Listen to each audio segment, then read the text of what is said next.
Ngayong gabi ihurot. Irada madiha. First time na magluto ani nga kamahalay nga baka ni. Tawag na Black Angus Beef T-bone. So nakita niyo sa first 3 photos. Akong gigamit itong mga ricados, Himalayan na salt, rosemary leaves, chili powder, and Spanish paprika. Nalimtan na nakubutan dito ang butter na naputoy ahos. So, this is it. Wala na ako napakita itong procedure yung sana ako to, pero gimasamasa rin ako itong mga condiments as per my own version lang gusto makamit ani nga tirada nga pagkauna.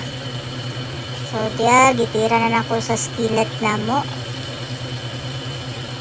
na kung sa restaurant pa ta mga unani ang lutoan na nila is medium rare.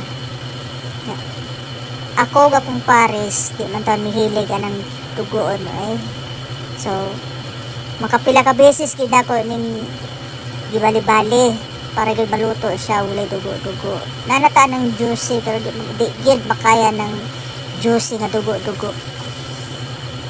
Bahalag mura ng pagod-pagod ng side niya ang tumitum ang edges aning ko ang importante luto gid siya. So as you can see guys, dako man to na. Tunga lang nako. Para na pa magamit pagka 14 ba. Na-excite manggod lagi may mga ni mukaon mo nang itunga nako. Supposedly dapat tibok to sa lutoon na kay nakadumdum ko ang skill tas tang dako aman di ay sakto-sakto ra gid akong pagkatunga naigo ra po siya dere. So mo na siya among panihaponon karong gabi una. And tuod guys, wala ko magamit kay og oil ha, butter lang na.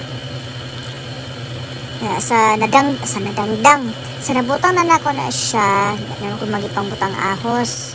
Later nagdagdag na po ko nag-ahos para gud mas matigbabaw ang lasa sa ahos ba or kanang garlic flavor.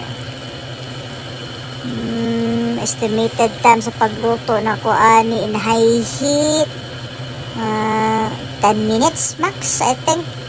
Bali-bali taman-taman, bali-bali para di lang gid mapagod. Wala min nagpasuya ha.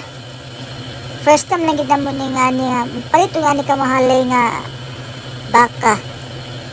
Jesus. Sunod makita ninyo tong wagyu beef na po pero kanisa karon.